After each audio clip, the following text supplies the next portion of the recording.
Dear aspirants, இந்த வாரம் TNPSC 2 முக்கியமான அனௌன்ஸ்மெண்ட்டோடு வந்திருக்காங்க.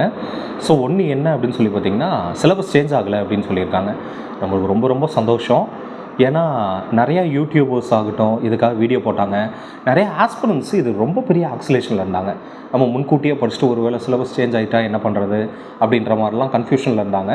ஸோ இதுக்காக டிஎன்பிஎஸ்சி டக்குன்னு முன் வந்து நாங்கள் சிலபஸை சேஞ்ச் பண்ண மாட்டோம் அப்படின்னு சொன்னது வந்து என்னென்னா ரொம்ப பாராட்டத்தகுந்த ஒரு விஷயம்.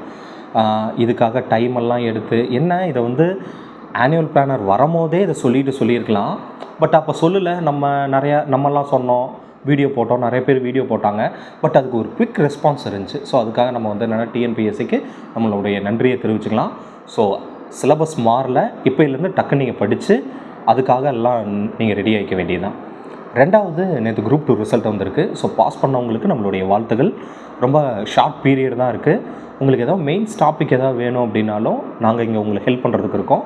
நீங்கள் அந்த கமெண்ட்டில் சொன்னீங்க அப்படின்னா நாங்கள் உங்களுக்கு அந்த டாபிக்ஸ் கூட போடுவோம். ஸோ இந்த 45 நாள் தான் இருக்குது. இதை வந்து என்னென்னா ரொம்ப எஃபெக்டிவாக யூஸ் பண்ணிக்கோங்க. இந்த 45 நாளுங்கும் போது பயங்கர ஸ்ட்ரெஸ்ஸு க்ரியேட் ஆகும். எக்ஸாமுக்காக நீங்கள் வந்து இந்த ஒரு 1.5 மாதத்தில் ரெடி ஆகணுங்கும் போது க்ரியேட் ஆகும்.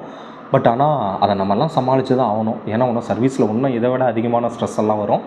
ஸோ அதனால் அதுக்காக நீங்கள் பார்த்துக்கோங்க.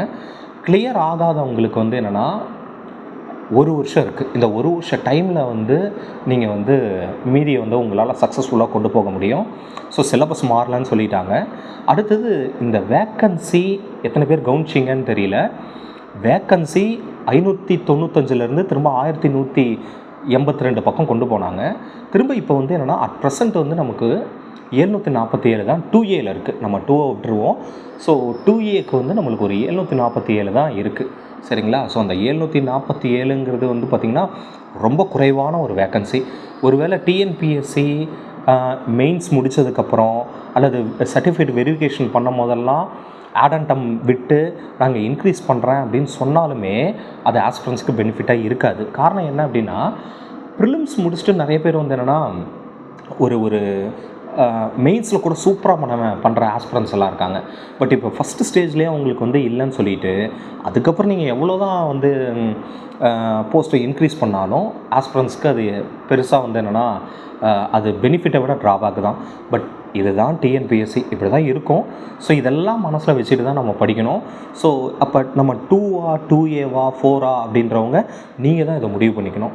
ஸோ இந்த இவ்வளோ தான் வந்து நம்மளுக்கு வேக்கன்சி இருக்க போது இதில் எந்த எக்ஸாம் ப்ரிப்பேர் பண்ணுறதுன்னு நீங்கள் தான் பார்க்கணும். நிறைய வேக்கன்சியோடு இருக்கணும் அப்படின்னா நீங்கள் 4 தான் பார்க்கணும்.